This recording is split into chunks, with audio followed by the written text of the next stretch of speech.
Hello guys! For today's video ay magda-download tayo ng arcade emulator.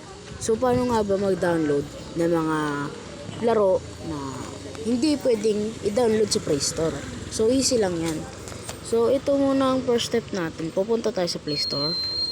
And search nyo yung ano na yan. Yung pangalan niyan, Classic Game or Arcade Emulator. Ayan o, lagay nyo lang po yung arcade emulator and maglalabas po yan. Ganyan po picture ang kailangan para may download to. So, install na natin.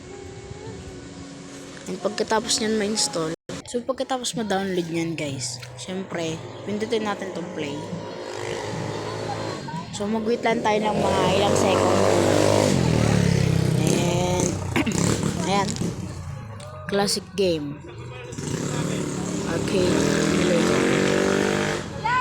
So, ayan. Mag-wait lang kayo ng mga ilang segundo, ganun, or minutes. Ayan. So, yan. Marami kayong mapapilian dyan mga laro. So, yan. Yung mga Metal Slug, Mortal Kombat, o yung Mustafa. Mga laro na laging nasa PS4, mga ganun, PS1, PS2, PS3. O di kaya, baka mamaya, nasa may PS5 din sila.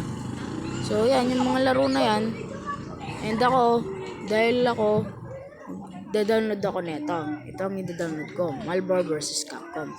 So, mag-wait ka lang dyan, hintayin mo lang yung picture na lalabas dyan. At pagkalabas ng picture na yan, pwede ka na makapag-download. So, start na natin yung download natin. So, mag-wait lang tayo. Yan, parang kagaya lang din sa Play Store. Mag-download ka lang din ng mga laro dito. Pero ano dito, pinagkaiba ng Play Store dito, ito po kasi ay yung mga hindi natin na-download sa Play Store, pwede natin ma-download dito. Yan, katulad niyan, ng Marvel vs. Capcom, pwede siya ma-download dito. So, ipapakita ko sa inyo ang proof na totoo ang laro na ito. Ayan na. So, yan. Play na natin. Ayan. Single player tayo.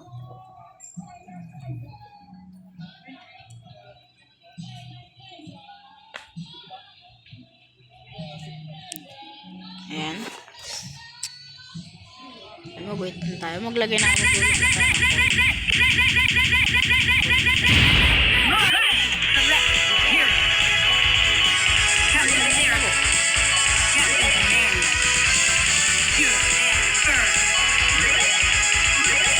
Pagandahan ko dito guys. Marami kang pwedeng pagpilian na laro. Ayan. Tapos na ito.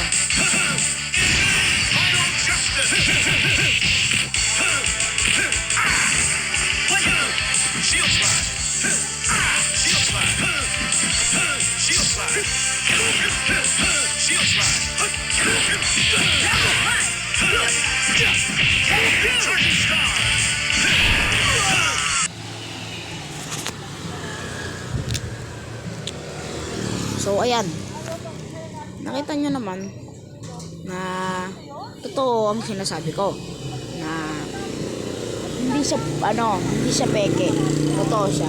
So ang maganda pa dito, marami kayong pwedeng pagpilian o pwedeng ma-download na games dito sa larong ito. Basta i-download nyo lang ang larong Classic Game Emulator. I-download nyo lang po yan. So ayan, marami pong ratings. Yan po, puro 5 star po ang ratings niyan. Kasi po, totoo po talaga ang nasa hula.